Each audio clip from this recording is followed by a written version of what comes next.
모두들 기쁜 성탄 맞으시기 바랍니다.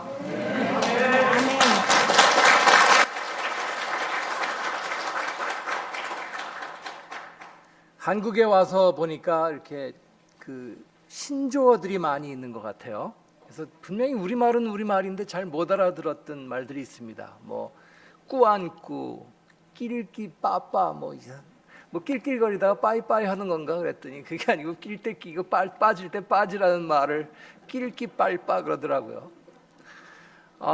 그런 말 중에 하나가 뭐 본캐, 부캐가 아닌가 생각합니다. 이건 우리말과 영어가 이렇게 조합을 해서 만들어진 건데,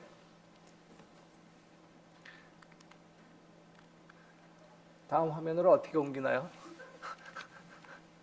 네, 본캐는 본 캐릭터, 영어하고 우리말하고 합쳐가지고 본래 역할이라는 거고, 부캐는 부 캐릭터를 줄임말로 부수적인 역할 혹은 다른 역할, 뭐 이런 뜻입니다. 저도 뭐 남편이면서 아버지면서 또 목사면서 선교사 뭐 이렇게 여러 가지 역할이 있습니다. 본캐, 부캐라는 신조어 전에 이미 가면이란 뜻의 페르소나라는 말이 있었습니다. 옛날 그리스에서 연극할 때 그 연극 역할에 맞게 쓰는 가면이었는데, 가면이란 말에서 나온 건데 오늘날에는 어떤 이미지 관리를 위해 쓰는 가면, 그런 뜻으로 페르소나라는 말이 있습니다. 저는 교회에 오면 목사라는 페르소나를 쓰고 말과 행동을 합니다. 옛날에는 그거 굉장히 외식하는 것 같다, 그런 생각을 했습니다. 사람들이 교회 오면 거룩한 척하고 신앙 좋은 척 하는데 좀 마음이 좀 그랬습니다. 왜 저렇게 가면을 쓰나? 근데 요즘은 좀 생각이 바뀌었습니다. 최소한 일주일에 한 번 거룩한 척이라도 해야죠. 기도하는 척이라도 해야죠. 1년 365일 막 살면 어떻게 합니까? 또 반대로 1년 365일 교회에서 하는 것처럼 행동해도 그 문제 아니겠습니까? 뭐 쉬운 예로 뭐 목사님들이 설교 전에 좀 분위기를 좀 이렇게 좀 부드럽게 하려고 이렇게 서로 인사 나누면서 하는 말들이 있죠. 아유, 잘 오셨습니다. 주님의 이름으로 환영합니다. 뭐 인사를 합니다. 저는 목사인데도 그게 굉장히 어색해요. 근데 아무튼 잘 오셨습니다. 주님의 이름으로 환영합니다. 교회에서 그러는데 쌤이가 학교 갔다 돌아왔는데 자매님 잘 오셨습니다. 주님의 이름으로 환영합니다. 그러면 아버지 왜 저래? 그래서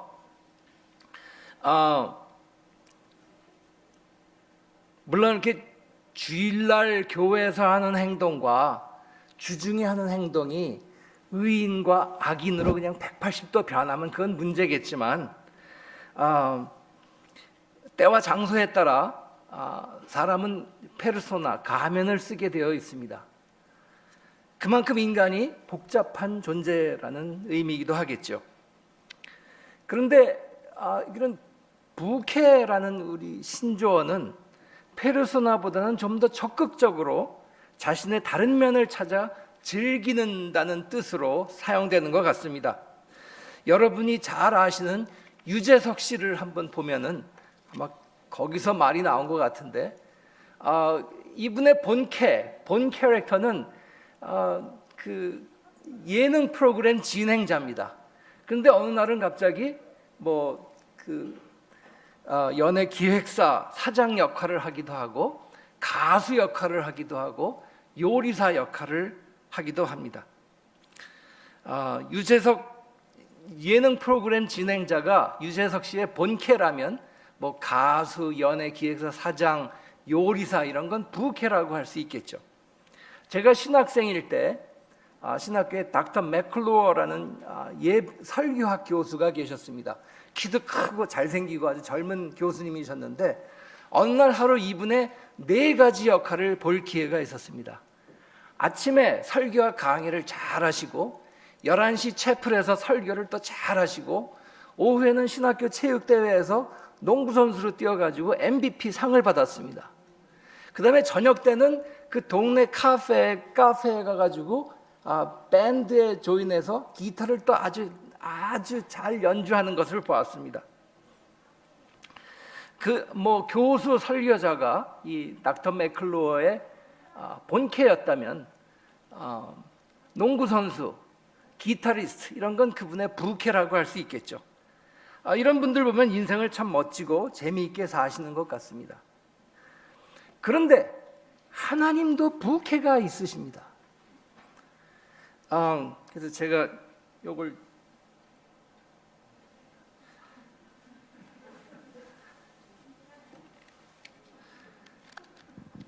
이 하나님과 인간의 관계를 이렇게 부모가 아기를 안고 있는 것으로 이렇게 이미지로 한다면은 보통 누가 하나님의 역할이고 누가 인간의 역할입니까? 제가 그래서 여러분의 반응을 들어보려고 마이크를 들고 여기까지 나왔습니다. 이렇게 하나님과 인간의 역할을 부모가 아기를 안고 있는 모습으로 이미지화한다면 누가 하나님의 역할이고 누가 인간의 역할입니까? 예, 제가 하나님의 역할이고 이 아기가 인간의 역할이겠죠. 다음 화면 한번 돌려주시겠어요? 우리가 잘 아는 그런 그림입니다. 예수님이 잃어버린 어린 양을 안고 있는 그런 그림입니다. 그런데 성탄절에 우리는 하나님의 부캐를 봅니다. 이렇게 어린아이 같은 인간을 안고 있는 이것이 하나님의 본캐라면 성탄절에 우리는 부캐를 보는데 그것도 완전히 역할이 바뀐 대반전의 부캐를 발견합니다. 여기 하나님의 역할이 되는 것이고 제가 인간의 역할이 되는 것입니다. 예전에 우리가 하나님의 품에 안겨서 먹고 돌보심을 받고 인도함을 받고 자라는 것으로 생각했는데 하나님이 인간의 품에 안겨서 인간에게 인간이 뭘 줘야 생존을 하고 인간의 돌봄을 받고 하는 이런 모습으로 바뀐 것입니다.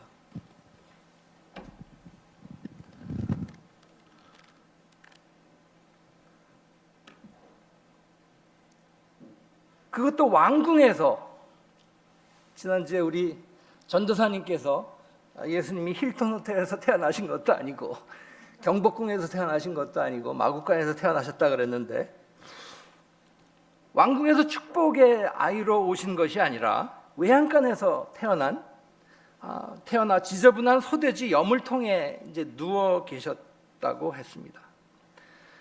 그것도 처녀의 몸에서 태어났기 때문에 유대인들 사이에서 내내 구설수에 올랐습니다.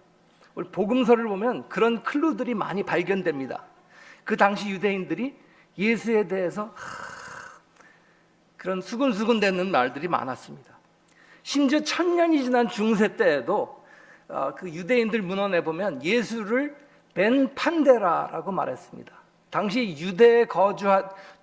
유대에 주둔해 있던 로마군 게르만 용병이었던 판데라의 아들이라는 소리입니다.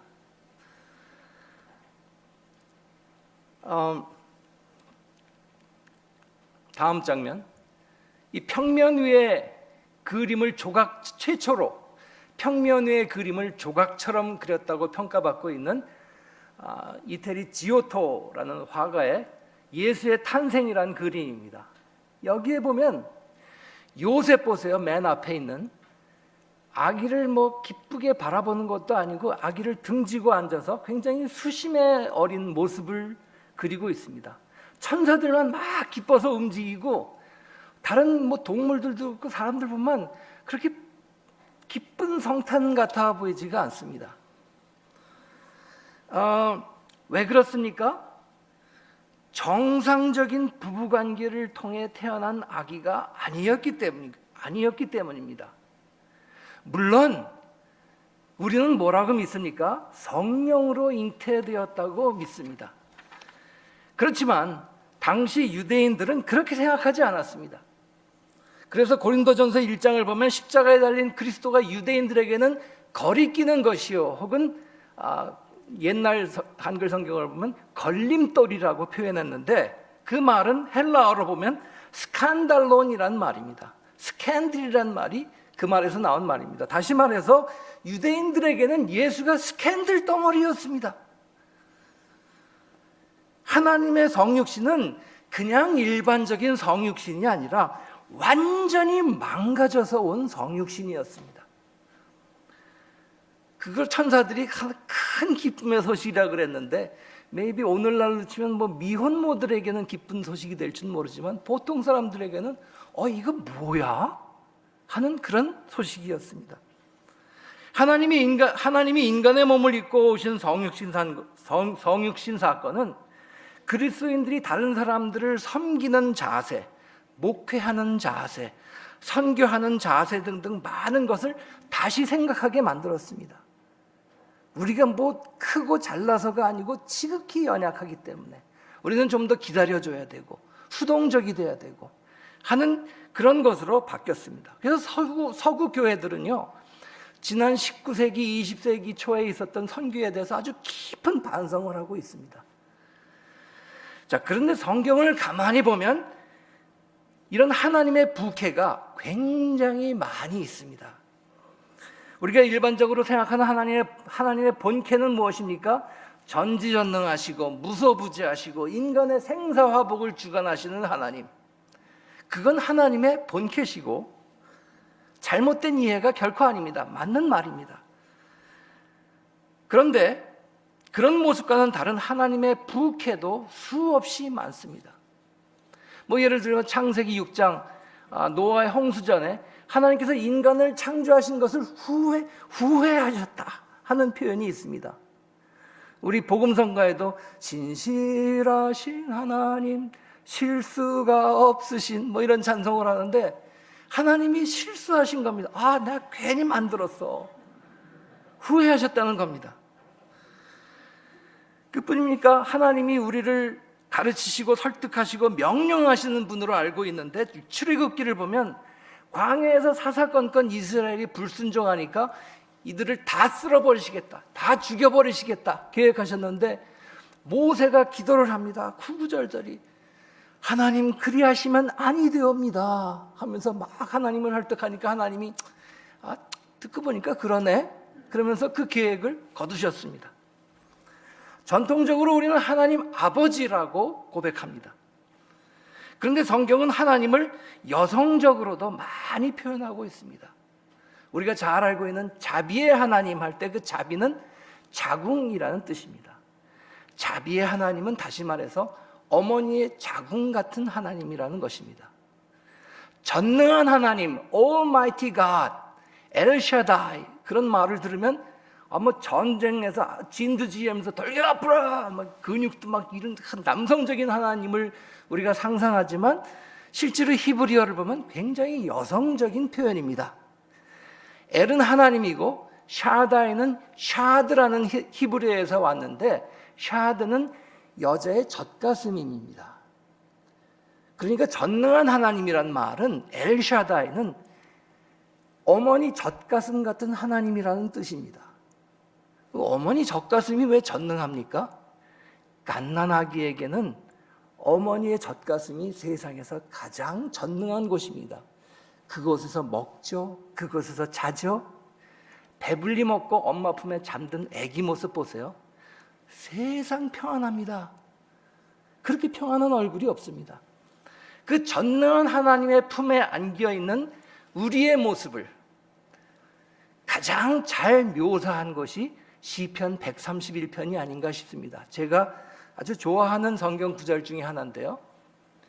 여호와여 내 마음이 교만하지 아니하고 내 눈이 오만하지 아니하며 내가 큰 일과 감당하지 못할 놀라운 일을 하려고 힘쓰지 아니하나이다.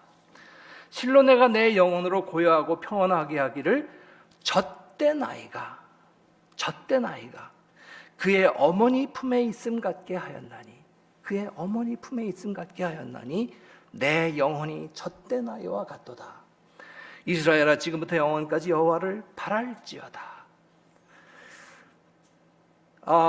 이런 하나님의 여성성을 제가 발견하고 배우면서 제 기도도 좀 달라졌습니다. 한 번은 이런저런 일로 굉장히 힘들어서 교회 강단에 혼자 무릎 꿇고 앉아서 기도를 하는데 하나님 아버지 그러려다가 하나님 어머니 그랬습니다. 하나님 어머니도 아니고 하나님 엄마 그랬어요. 하나님 엄마 하는데 갑자기 왈칵 눈물이 쏟아졌습니다. 엄마하고 부를 때 느끼는 위로와 감동이 있지 않습니까? 하나님은 영이시니 남성도 여성도 아닙니다. 그러나 전통적으로 하나님 아버지라 불렀습니다. 전통적으로 하나님 아버지가 하나님의 부캐일 것입니다. 그런데요, 우리가 하나님을 떠올릴 때 어쩔 수 없이 우리의 육신의 부모를 통해서 하나님을 생각하게 됩니다. 부모, 특히 아버지가 어떤 아버지였느냐가 하나님을 이해하는데 아주 결정적인 영향을 미친다고 저는 생각합니다. 여기 계신 아버지, 할아버지들 마음 깊이 새기시기 바랍니다. 폭력적인 아버지 밑에서 자란 사람이 사랑의 하나님을 마음으로 이해하는데 상당히 어려움을 겪는 것을 저는 많이 보았습니다. 머리로는 이해해요. 사랑의 하나님, 그렇지, 사랑의 하나님이지. 그런데 결정적인 순간이 오면 정죄하고 심판하고 징벌하시는 폭력적인 하나님의 손아귀에서 벗어나지 못하는 사람들을 종종 발견했습니다. 제 아버지가 폭력적인 분은 결코 아니시지만 그래도 아버지보다는 엄마가 주는 위로와 따스함이 있지 않습니까? 그래서 힘들 때 하나님 엄마 하고 부르니까 그렇게 위로가 되었습니다. 이렇게 성경에는 우리가 일반적으로 알고 있는 하나님의 본캐 외에도 수많은 부캐들이 있습니다. 그뿐입니까? 성경은 한 가지 답만 가지고 있지 않습니다. 어떤 사람은 하는 일마다 잘 돼요. 그리고 복을 받는 것 같고, 그 반면에 어떤 사람들은 재수없게 재난도 당하고 불행한 일을 당합니다. 왜 그럴까? 그거에 대해서 잠언, 욥기, 전도서가 주는 답이 다 다릅니다. 한 가지 답만 말씀하지 마세요. 자, 이런 하나님의 부캐는 우리에게 많은 것을 가르쳐주고 있지만 그 중에 하나, 단정 짓지 말라고 가르치고 있습니다. 하나님은 이런 분이시다. 단정 짓지 말라는 것입니다. 더구나 내 입맛대로 하나님은 이런 분이시다. 단정 짓지 말라는 것입니다. 그것은 우상입니다. 항상 아닐 수도 있다. 내가 틀릴 수도 있다는 것을 염두에 두셔야 합니다. 하나님은 우리가 전통적으로 혹은 인습으로 잘 알고 있는 본캐로 나타나시기도 하지만 깜짝 놀랄 만한 부캐로 나타나시기도 합니다. 우리가 다 이해할 수 있다면 하나님이 아니시죠. 이런 하나님의 형상을 가진 우리 또한 이웃이나 우리 자신을 너무 단정 짓지 말아야 합니다. 저 사람은 저런 사람이야. 동남아시아에서 온 사람들은 다 그래. 흑인들은 다 이래. 단정 짓지 말라는 것입니다. 나는 이런 사람이야. 단정 짓지 말라는 것입니다. 여러분 자신이나 여러분 옆에 계신 분들은 여러분이 생각하는 것보다 훨씬 복잡, 미묘한 분들입니다.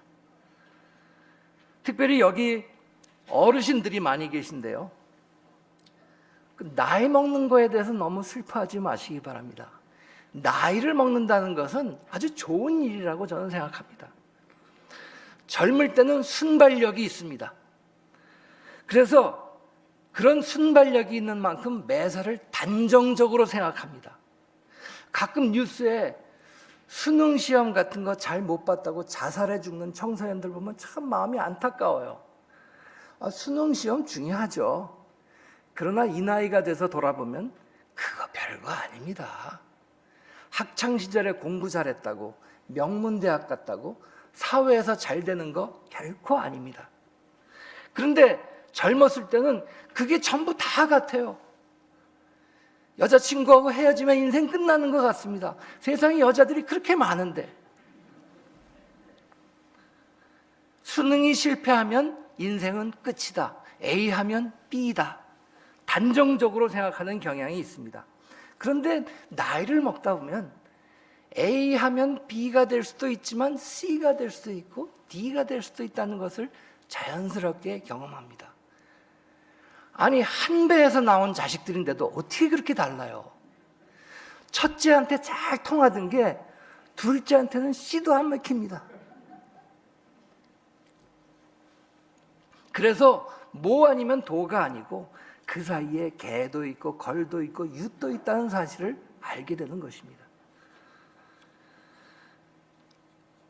그래서 훨씬 여유롭게 됩니다. 나이를 먹으면 훨씬 여유가 생기는 것 같아요.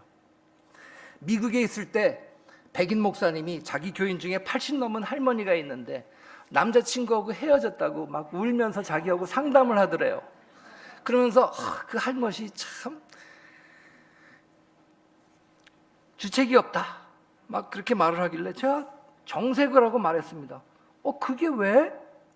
아니 80 넘은 할머니는 연애 못하나? 뭐 연애는 젊은 사람들만 하는 건가?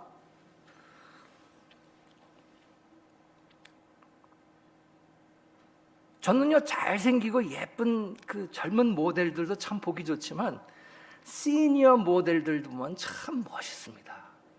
나이 들어서요, 참 멋있게 정말 자기에게 맞는 그런 옷과 품새를 가지고 이렇게 찍은 사진들을 보면 참 멋있다는 생각이 듭니다. 미국 할머니들 보면 나이를 먹을수록 밝고 환한 옷을 입으세요. 근데 참 저는 보기 좋더라고요. 젊을 때는 젊으니까 좀 칙칙한 옷 입어도 돼요. 뭐 찢어진 티셔츠에 뭐 체육복 바람으로 돌아다녀도 젊음이 있으니까 상관없어요.